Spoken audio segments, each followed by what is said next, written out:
ჩვენ ყველა ჩვენთან ერთად ვიცით 8 წლის განმავლობაში როგორი შეცდომა ყავს, როგორ მართავენ, რა საშუალებებია გადადებული.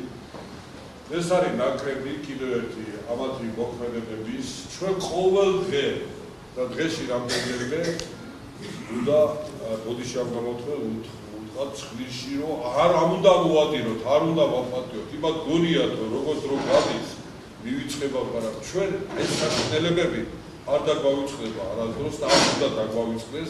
ეს არის კიდევ ერთი ამ ფილმის ვიცნახავს ერთი მაგალითი რომ არ შეიძლება რომ ამათ ეს შევარჩინოთ და არ შეიძლება რომ ჩვენ ასეთ ხელისუფლებას შევეგუოთ რა. ფილმში არ არის აბსოლუტურად ლაპარაკი. სულ რამოდენიმე ფრაზაა ფილმში. დანარჩენი მთლიანი ფილმი აწყობილია რაველის ბოლეროზე და შოსტაკოვიჩის მე-11 სიმფონიაზე.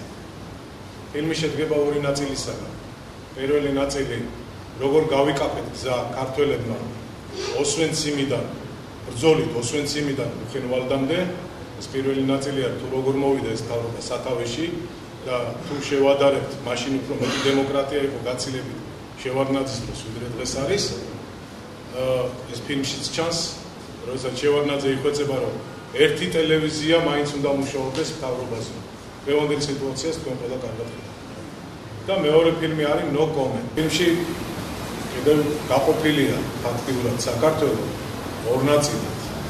დემონსტრანტები ყვირიან გაუმარჯოს საქართველოს და ყვირიან ზონდერ ბრიგადები საქართველოს გაუმარჯოს. ეს ორი საქართველო.